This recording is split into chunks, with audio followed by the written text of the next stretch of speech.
အားလုံးပဲမင်္ဂလာပါဗျဒီနေ့ရဲ့အသေးစိတ်စူးစမ်းလေ့လာမှုအစီအစဉ်ကနေကြိုဆိုပါတယ် ဟုတ်ကဲ့မင်္ဂလာပါရှင် ဒီနေ့မှာတော့အဓိကထားလေးထားတော့မယ်အလွန်ရှင်းလင်းပြတ်သားတဲ့ PDF တင်ဆက်မှု slide file တခုပဲဖြစ်ပါတယ်ဗျာဒီနေ့ကျွန်တော်တို့ရဲ့အဓိကရည်ရွယ်ချက်ကတော့ရှီပတီလိုလူတီများတဲ့တဘာဝရဲ့အမွေဆေးဖတ်ဝင်မှုအကြောင်းကိုပေါ့နော်ရှေးဟောင်းရိုးရဒါနာယူရင်းနဲ့စပြီးခင်မီတစ်ပင်မီများကဘလို့တက်တည်ပြနေလဲဆိုတာကိုဒီ slide file တွေကအချက်လက်တွေအတိုင်း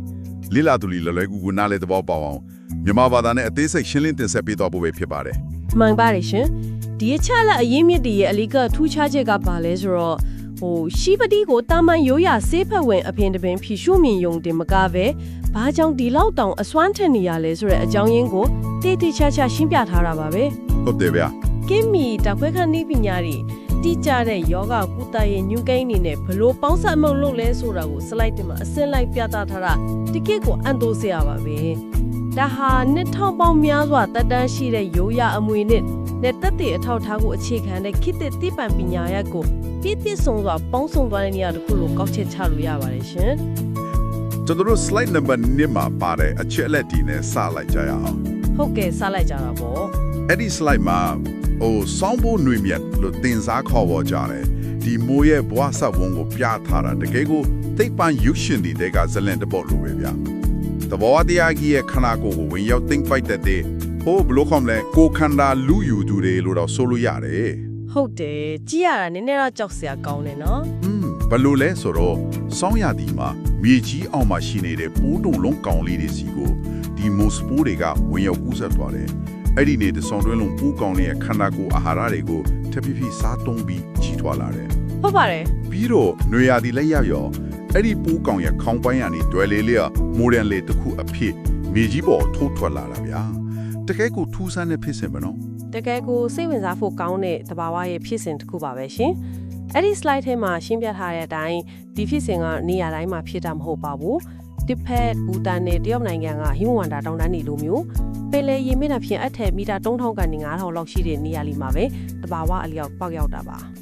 ဆိုတော့တော်တော်မြင့်နေနေရာဒီမှာပေါ့ဟုတ်ပါတယ်အဲဒီလောက်မြင့်နေနေရာဒီဆိုတာအောက်ဆီဂျင်အလွန်ရှားပါပြီးရာသီဥတုကလည်းအမတန်ကျန်းတန်းပါတယ်အဲဒီလိုကျန်းတန်းတဲ့ပတ်ဝန်းကျင်မှာရှင်တန်နိုင်ဖို့အတွက်ဒီမိုဟာသူ့ကိုယ်သူအသက်ရှင်ရပ်တည်နိုင်စွမ်းတွေကိုအမြင့်ဆုံးအထိတိဆောက်ရတာပါဒါကြောင့်မို့လို့လေတဘာဝတော်လဲကရှိပတိစစ်စစ်ကိုရှာဖွေရတာအလွန်ခက်ခဲပြီးတချို့အချိန်တွေမှာရွှေထက်တောင်တန်းဖို့ကြီးမားရတဲ့အကြောင်းရင်းဖြစ်နေရပေါ့ဟုတ်တယ်ဗျာ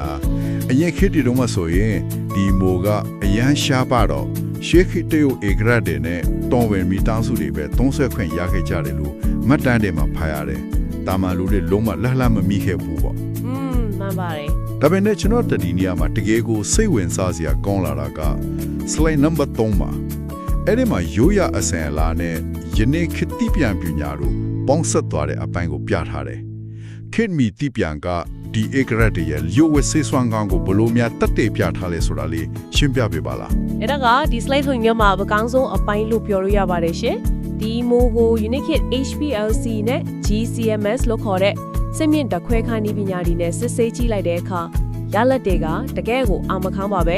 ရိုးရာစစ်စစ်ရှာတွေပြောခဲ့တဲ့အစွမ်းသတ္တိတွေဆိုတာမော်ဆာနဲ့ယုံတန်းစကားတွေမဟုတ်ဘူးဆိုတာပေါ်လွင်သွားတယ်ဒါဆိုတကယ်အစွမ်းသတ္တာပေါ့နော်တကယ်အစွမ်းသတ္တာပါတိကျတဲ့ဇီဝတက်ကြွဒရက်ပေါင်းတွေအများများပါဝင်နေလို့ဆိုတာကိုစိတ်ပိုင်နေကြအတိအကျတက်တဲ့ပြနိုင်ခဲ့တယ်အဓိကအဖြစ် corticipin adenosine နဲ့ polysaccharide ဆိုတဲ့အလွန်အားကောင်းတဲ့ drug ပေါင်းတွေပါဝင်နေတာကိုတွေ့ရပါတယ်။နေပါအောင်နာမည်တွေကနည်းနည်းတော့ထပ်ပန်ဆန်သွားပြီဗျာ။ဟုတ်ကဲ့။မြန်မာလိုလေးလာနေသူတွေတော့နည်းနည်းလေးခတ်သွန်းနိုင်တယ်။အဲ့ဒီ drug ပေါင်းတွေကခန္ဓာကိုယ်ရဲ့ရောက်ရင်တကယ်တမ်းဘလို့အလို့လောက်တာလဲဆိုတာရှင်းပြပေးပါလား။ဒီချာပေါင်းရှင်းပြပါမယ်။ဥပမာ corticipin ဆိုရင်သူ့ရဲ့ molecule ဖိစီးပုံကဆဲတွေကမျိုးဗီဇတိဆောက်ပုံနဲ့တွားတူနေတယ်။ဒါကြောင့်ကင်ဆာဆဲတွေပွားများမှုကိုတားဆီးနိုင်စွမ်းရှိတယ်လို့ခန္ဓာကိုယ်တွင်းရောင်ရမ်းမှုတွေကိုလည်းတိတိတတ်တာကြားဆင်းစေတယ်။နောက်တစ်ခုဖြစ်တဲ့အာဒီနိုဆင်ကတော့ခန္ဓာကိုယ်ရဲ့စွမ်းရည်လည်ပတ်မှုစနစ်နဲ့သွေးလည်ပတ်မှုကိုတိုက်ရိုက်အားကောင်းစေတာပါ။ polysaccharide တွေကတော့ကိုယ်ခံစွမ်းစနစ်အတွက်အရေးပါတဲ့အာဟာရတွေဖြစ်ပါတယ်။ဒါဆိုရင်ဒီအချက်လက်တွေကကျွန်တော်တို့ရဲ့နေ့စဉ်ဘဝအတွက်အလွန်ကိုသုံးဝင်လာပြီပေါ့။ကျွန်တော်တို့ slide number 4ကိုဆက်ကြည့်လိုက်ရအောင်ဗျာ။အဲ့ဒီမှာရှိပတိဟာ ATP လို့ခေါ်တဲ့ဆဲလ်ရဲ့အဓိကစွမ်းအင်ထုတ်လုပ်မှုကိုမြင့်တင်ပေးတယ်လို့တွေ့ရတယ်။ဟုတ်ပါတယ် ဒါကိုနားလည်လည်အောင်ပြောရရင် ADP ဆိုတာကျွန်တော်တို့ခန္ဓာကိုယ် cell လေးတွေနဲ့အခြေခံဘက်တီအားရင်လို့ပါပဲတာမန်အဖြစ်ကျွန်တော်တို့ပြန်မနွမ်းတဲ့အခါ coffee ဒါမှမဟုတ်အားဖြစ်ချို့ရတောက်လိုက်ကြတယ်မလား ဟုတ်တယ်တောက်ကြတယ်လीအဲ့ဒီခါခဏတော့ဆွဲအင်တက်လာတယ်လို့ခံစားရပေမဲ့ caffeine တက်ပြည့်သွားတာနဲ့ချက်ချင်းကိုလူကပိုပြီးနှုံးကြသွားတဲ့ဖြစ်စဉ်မျိုးကိုကြုံရတာပါလေခန္ဓာကိုယ်ကအကျွေးအဆွဲတုံးလိုက်ရတယ်လို့ဖြစ်သွားတာကို မှန်ပါတယ်ကော်ဖီကအာယုံကြောစနစ်ကိုနှိုးဆွဲပေးယုံတက်ပါဒါပေမဲ့ရှိပတီကကြတော့အဲ့လိုမဟုတ်ဘူးသူကဆဲရရမရှိတဲ့စွမ်းရင်ထုတ်လုပ်တဲ့စိတ်ယုံလေးတွေကိုတိုက်ရိုက်သွားပြီးစွမ်းရင်ပို့ထုတ်နိုင်ုံကူညီပေးတာပါဒါကြောင့်အတက်အကျချမ်းတဲ့အာရင်ကြစမှုမျိုးမရှိဘဲနဲ့ခန္ဓာကိုယ်အတွင်းပိုင်းကနေတဘာဝအတိုင်းရေးရှိခံနိုင်ရရှိတဲ့စွမ်းရင်ကိုထုတ်လုပ်ပေးတာဖြစ်ပါတယ် အဲ့ဒါတော်တော်မိုက်တယ်ဗျာ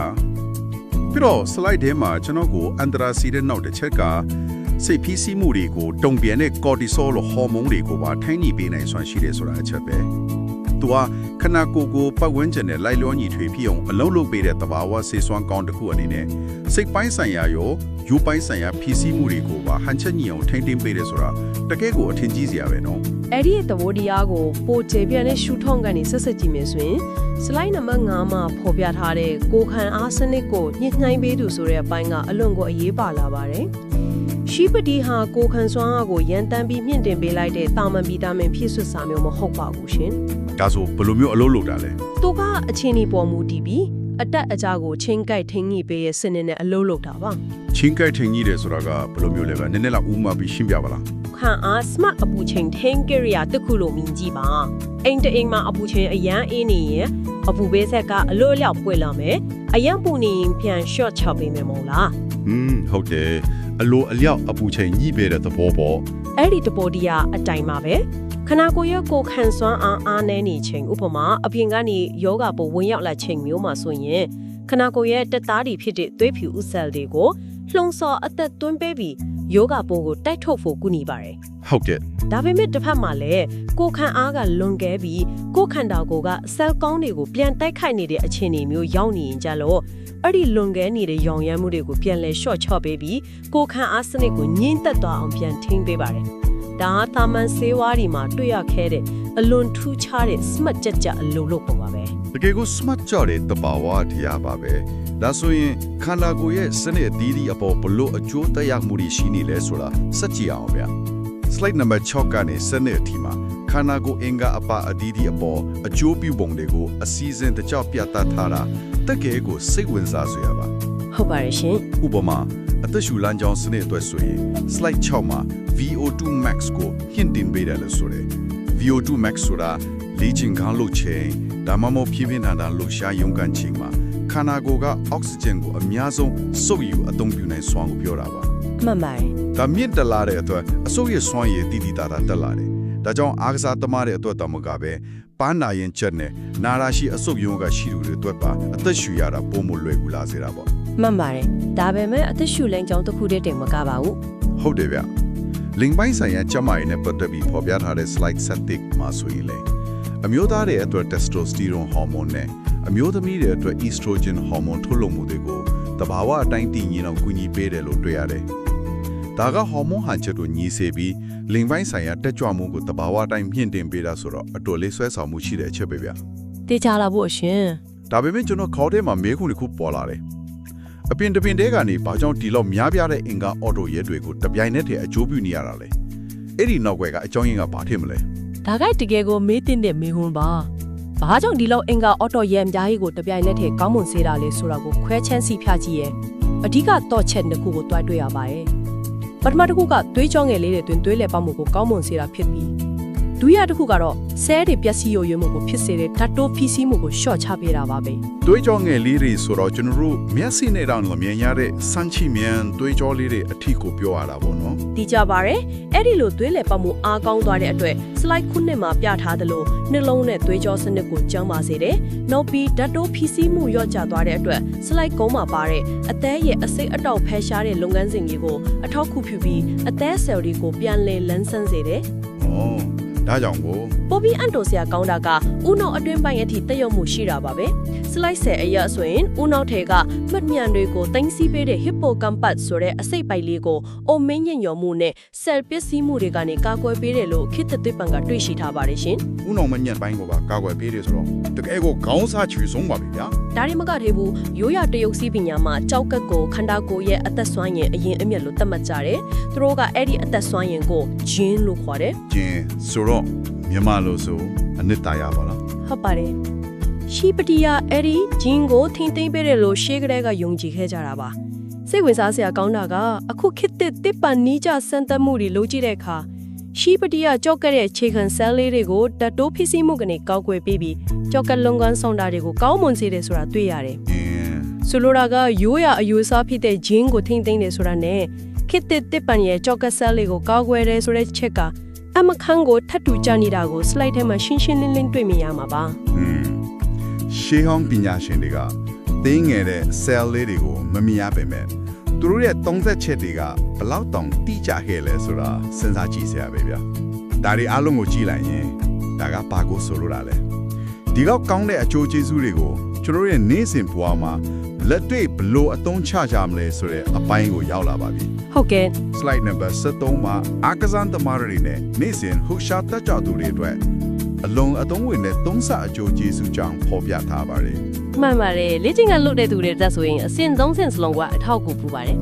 ပထမဦးဆုံးလေ့ကျင့်ခန်းမတိုင်မီမှာစွမ်းအင်ကိုအမြင့်ဆုံးအခြေအနေကြီးတင်ခဲ့တယ်ဒုတိယအနေနဲ့ကတော့ဒုတိယအနေနဲ့လေ့ကျင့်ခန်းလုပ်နေစဉ်အပိုင်းမှာကြွက်သားတွေထဲမှာ lactic acid စုပုံလာမှုကိုရှော့ချပေးပါတယ်လေ့ကျင့်ခန်းပြင်းပြင်းထန်ထန်လုပ်ရင်ကြွက်သားတွေညောင်းညာကိုက်ခဲလာတာအဲ့ဒီ lactic acid ကြောင့်ပါအဲ့ဒါကိုရှော့ချပေးတော့ပိုပြီးကြားကြားခဏရင်ရှိလုပ်နိုင်တာပေါ့ဒါဆိုတတိယအဆင့်ကလေ့ကျင့်ခန်းအပြီးပေါ့နော်ဟုတ်ပါလေတတိယအဆင့်ဖြစ်တဲ့လေ့ကျင့်ခန်းလုပ်ပြီးချိန်မှာတော့ပင်ပန်းသွားတဲ့ကြွက်သားဆဲပစ္စည်းမှုတွေကိုမြင်းမြန်းဆန်းဆန်းပြန်လဲပြပြပါလေဒါကြောင့်သုံးစာအကျိုးကျေးဇူးလို့ခေါ်တာပါရှင်ဒီနေရာမှာအလွန်အရေးကြီးတဲ့မေးခွန်းတစ်ခုပေါ်လာပါမယ်အကျိုးကျေးဇူးတွေကဒီလိုအများပြားနေတော့ဈေးကွက်ထက်မှာလည်းရှုပတိထုကုန်လေးအများကြီးရှိနေမှာပဲအဲ့ဒီထက်ကနေအရေးအတွဲမြင့်ပြီးတကယ်အစွမ်းထက်တဲ့ရှုပတိကိုဘလို့ရွေးချယ်ဝယ်ယူရမလဲဆိုတာပါပဲအဲ့ဒါအရေးကြီးဆုံးပဲဗျslide 10မှာပါတဲ့ဝယ်ယူမှုလမ်းညွှန်ကိုသုံးသပ်ကြည့်အောင်ဟုတ်ကဲ့အဲ့ဒီမှာအဓိကမျိုးစိတ်နှစ်ခုကိုအရင်ဆုံးခွဲခြားသိဖို့လိုပါတယ်တဘာဝတော်တဲ့ကနေရတဲ့ cordyceps sinensis နဲ့ယနေ့ကဇီဝနိပညာနဲ့စိုက်ပျိုးထားတဲ့ cordyceps militari ဆိုပြီးနှမျိုးရှိပါတယ်တော်တဲ့ကရတဲ့အကောင်ဟာနေထွက်တဲ့ sinensis ကတဘာဝစစ်စစ်ဆိုတော့ပိုကောင်းတာမဟုတ်လားဗျာရေပြားအားဖြင့်အဲ့ဒီလိုထင်စရာရှိပါတယ်ဒါပေမဲ့ sinensis ကတဘာဝမှာအလွန်ရှားပါလွန်းတော့ဈေးနှုန်းက American dollar တောင်းဝန်းအထိရှိတတ်ပါတယ်တာမန်လူတွေနေ့စဉ်သုံးစွဲဖို့လုံးဝမလွယ်ကူပါဘူးတော်တော်ဈေးကြီးတာပ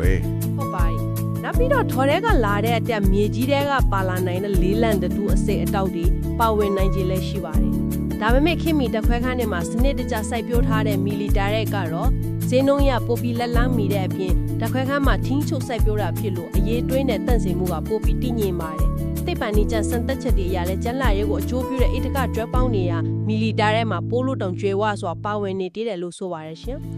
်ဒါဆိုရင်ဝယ်ယူတဲ့အခါဘလို့အချက်တွေကိုသတိထားကြည့်ရမလဲအရေးကြီးဆုံးအချက်ကတော့ကိုဝယ်မဲ့ထုတ်ကုန်ကပြင်ပတက်ခွဲခန်းရဲ့အမိအကိုကင်းတဲ့စံသက်အတီးပြုချက်ပါမပါစစ်ဆေးဖို့ပါပဲ။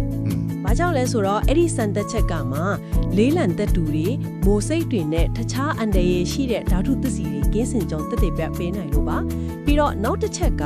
ကထုတ်ကုန်ရဲ့အညိုးမှာအစွမ်းထက်ဆုံးဇီဝတက်ကြွထက်ပေါင်းဖြစ်တဲ့ကော်ဒီစစ်ပင်ပါဝင်မှုရာခိုင်နှုန်းကိုတိလာခိုင်နှုန်းကနေ300ခိုင်နှုန်းအထိအတိအကျဖော်ပြထားတဲ့ထုတ်ကုန်မျိုးကိုသာရွေးချယ်သင့်ပါတယ်။တချို့ထုတ်ကုန်တွေကရှိပတိပါဝင်နေတာပြောတာအဲ့ဒီလိုအဓိကတက်ပေါင်းအတိအကျဘလောက်ပါလဲမရေးထားရင်အာနိသင်အပြည့်ဝမရနိုင်ပါဘူးဒါတွေကိုကျူးဆက်ရွေးချယ်မှသာကိုမျော်မှန်းတဲ့ကျမရဲ့အကျိုးကျေးဇူးတွေကိုအပြည့်ဝရရှိနိုင်မှာဖြစ်ပါတယ်ရှင်တကယ်ကိုပြည့်စုံလုံလောက်ပြီးလက်တွေ့ကျတဲ့လမ်းညွှန်ချက်တွေပါပဲဗျာဒီနေ့လေ့လာခဲ့တဲ့အချက်အလက်တွေကနေရှိပတိရဲ့နည်းနည်းလေးတမိုင်းကြောင်းနေဒဏ္ဍာရီဆန်နဲ့ဘဝစဝွန်ဆဲလ်အရှင်ကနေစပြီးခန္ဓာကိုယ်စနစ်တွေပေါ်အကျိုးပြုပုံနဲ့လက်တွေ့ဘလို့ရွေးချယ်အသုံးပြုရမလဲဆိုတာတွေကိုအားလုံးရှင်းရှင်းလင်းလင်းမြင်တာတော့လောက်ပြီးလို့ယုံကြည်ပါတယ်ဟုတ်ကဲ့ဒီနေ့ဆွေးနွေးခဲ့တဲ့အချက်လက်တွေကိုပြောင်းလဲခြုံငုံသုံးသပ်ကြည့်မယ်ဆိုရင်ရှိပတိဟာလွန်ခဲ့တဲ့နှစ်ရပေါင်းများစွာကဟီမိုနာတောင်ပေါ်ကရှုပ်ဝက်စမ်းကြလာတဲ့ရိုးရာမှုတစ်မျိုးဘဝကနေယနေ့ခေတ်ဉာဏ်ရည်တုအခြေခံ data ခွဲခြမ်းစိုက်ပြမှုတွေ အစင်မင်းဇီဝနိပညာတွေနဲ့ပေါင်းစပ်ပြီးဓာတ်ခွဲခန်းဒီမှာပါစနစ်တကျစိုက်ပျိုးထုတ်လုပ်နိုင်တဲ့ခင်မီကျမ်းမာရေးစောင့်ရှောက်မှုရဲ့အဓိကအပိုင်းဆိုင်ရာတစ်ခုဖြစ်ကိုပြောင်းလဲရောက်ရှိလာတာကိုထင်ရှားစွာတွေ့မြင်ရမှာပါရှေ့ခေတ်ကသမားတော်တွေရဲ့အသိပညာတွေအတွေ့အကြုံတွေဟာမာယွင်းမနေခဲ့ဘူးဆိုတာကိုခင်မီတိပန်ကကိရိယာတွေ data တွေနဲ့အတိအကျသက်သေပြနိုင်ခဲ့ပါပြီဒါဟာလူသားတွေရဲ့ကျမ်းမာရေးလိုအပ်ချက်တွေနဲ့တဘာဝတရားကြီးကပေးစွမ်းနိုင်တဲ့အရာတွေကြားတွေကအကောင်းဆုံးနဲ့အလားပါဆုံးသောဟန်ချက်ညီမှုတစ်ခုပဲလို့ကျွန်မအနေနဲ့မှတ်ချက်ပြုချင်ပါတယ်ရှင်အလွန်ကိုလှပတဲ့ကောက်ချက်ချမှုပါပဲဒီနေ့အစီအစဉ်ကိုမဆုံးခင်မှာလေးလာသူတွေအားလုံးဆက်လက်တွေးတောနိုင်ဖို့စိတ်ကူးတစ်ခုခြံရစ်ခဲ့ခြင်းပါသေးတယ်စဉ်းစားကြည့်ပါဗျာယနေ့ခေတ်ဇီဝနီးပညာတွေက